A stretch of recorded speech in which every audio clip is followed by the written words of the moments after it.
Bonjour, je prédis que Facebook va élaborer un système identique à celui de WeChat, un environnement identique à celui de WeChat. Mon nom est Richard Strud, je suis président de Resoneo, qui est un cabinet de conseil en stratégie digitale. Si on regarde l'évolution de l'environnement digital sur les 5 dernières années, disons, les grandes plateformes occidentales, donc Google, Facebook, Amazon, Apple pour simplifier, ont toutes élaboré un précaré, un walled garden dans lequel elles peuvent tracer tous nos mouvements. Et elles peuvent tracer tous nos mouvements parce qu'on ne circule que logué à l'intérieur de ça et qu'en plus on est très nombreux, ce qui permet de faire beaucoup de statistiques. Si on schématise, Google c'est tout ce qu'on cherche, Google et son écosystème, il faut mettre YouTube dedans, qui est le deuxième moteur de recherche du monde en fait. Amazon c'est tout ce qu'on a envie d'acheter.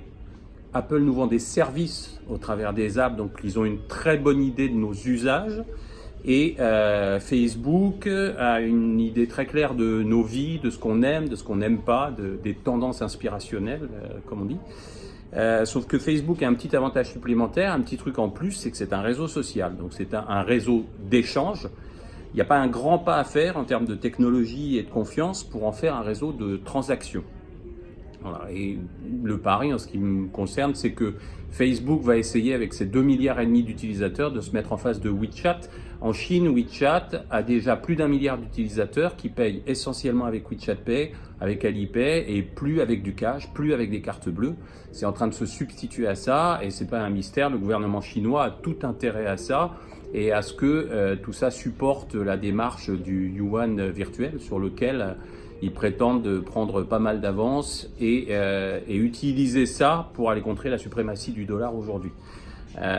Donc si on regarde le truc d'un peu haut, je pense que l'administration américaine a tout intérêt à soutenir une initiative comme la Libra. Zuckerberg avec la Libra, il voulait même adosser ça à une monnaie, donc le régulateur l'a un peu freiné, donc ce sera adossé à plusieurs monnaies, mais ça reste un jeton échangeable, et échangeable entre 2,5 milliards d'individus transnationales.